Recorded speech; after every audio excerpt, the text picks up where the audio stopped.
Stephanie. How are you today? I'm good, Joe. How are you? I'm doing fantastic. Today's topic, what are we going to talk about today? We are going to talk about attending conferences.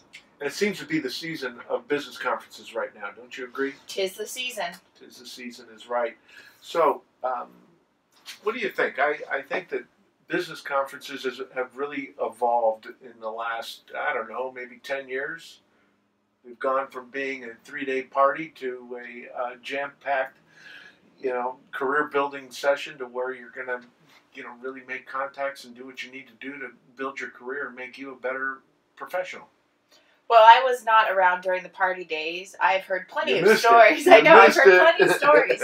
But going to conferences every year within the last 10 years, you've definitely seen it's business. It's all about business. There's a ton of fun involved in it too, but that's where you can make a lot of stuff happen and learn a ton along the way.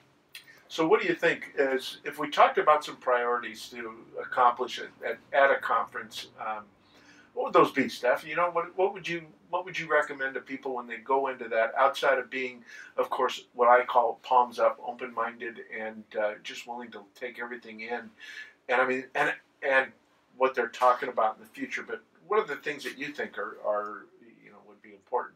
Well, open-mindedness is, I think, first priority, absolutely, as you mentioned. But a couple of things that maybe sometimes seems a little obvious, but when you're in the moment, you kind of forget about it. So I would say the first thing with a conference is to stay at the hotel if you can, where it's being held, because we've learned that's as much as we learn during the day. The real networking and everything happens really at the bar or at the restaurant or after hours. And when you're staying at that hotel, that's when you can really get fully immersed in that whole conference scene, if you will. Right. Agreed. So the next thing too, I touched on, is to network. Don't just go to classes and head back up to your room. Make sure you are constantly networking. It's a perfect opportunity. A lot of times you're either in a regional conference where you're meeting people close by. Sometimes you're in the state. Sometimes you're dealing with people all over the United States. And as for us, we have our convention that's coming up next week, and there's people from all over the world that will be there. So what better place to network and get to know people from different parts of the world. So the other thing that we collect cards, or we collect contacts, or whatever the media is that we use to collect those things. I would also recommend that you put those into your CRM and, put that into your database. So now you've got these folks, and I would also group them. It's like, okay, conference, 2019 business conference. And now all of a sudden, when folks come to me and they say, Joe, have you got somebody that you could refer to me who does business in Frozen Toes, Wyoming? I've got them. And it's not that I may not know them, but I can sure contact them and say, hey, you know what? You and I met 2019, and son of a gun, I've got, an agent here who's got a buyer who wants to buy in your area. Yep. And that's what it's all about. And I know a handful of our agents that consistently go to those conferences actually get a lot of referral business from that. So it's a great opportunity. So what else? What else is important? Should we be concentrating on there?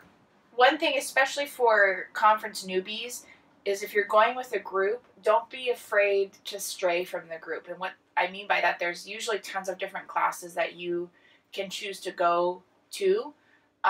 You don't necessarily have to follow the pack, if you will. You find out what's interesting to you, what classes you want to do, and if that means you go by yourself, you go by yourself. You're there, you're spending your own money, your time away from your family and your business at home. So do get as much out of it as you can, even if that means you do have to go solo to certain classes. Well, I think, what's it called, divide and conquer. And when you regroup at the end of the day or whatever, you can really download all that information to each other along the way. Now, what if you're in a workshop, or you're in a session and it's not doing anything for you? You leave. Get up and leave, right? Leave and find a new class. And should you feel bad that you get up and leave, or that you're walking into one later than because you did that? What's up? Tell me about that. I used to feel bad, but again, going back to, you're there to grow as an individual. Right. So you don't feel bad, and they understand if it's not a specific topic that speaks to you. Right. Go find a new one, and you'll thank yourself and you'll never feel regret.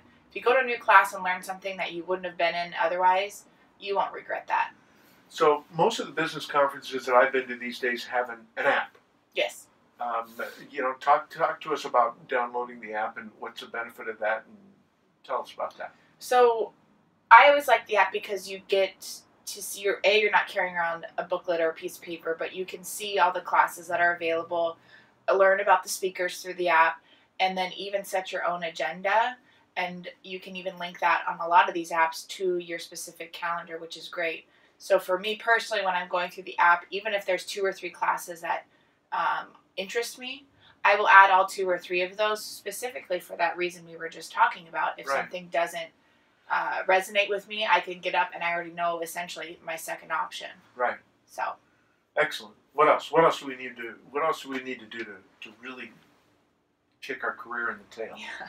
Well, you also touched on it too. Is when you're going with a big group, networking getting together at the end of the day, and talking about what was your key takeaway from today. You went to this class. Tell me about it, and just working together as far as what we learned. Like you said, divide and conquer. So that's another great idea. And when you get back into town, and maybe on the trip back or before you get back into the office, what's next on the agenda? Well, you're skipping slightly ahead because I still want to talk about while we're at the conference. Okay. One thing, too, is have something to take notes. Sometimes they'll give you handouts during some of these classes, but for me in particular, if it's just a single sheet of paper, I'm very much I'm likely to lose it. Right. So I either carry with me my notebook and do handwritten notes. I have my iPad. I can type some stuff out. The Notes app on your phone is usually pretty good, but Evernote is very good.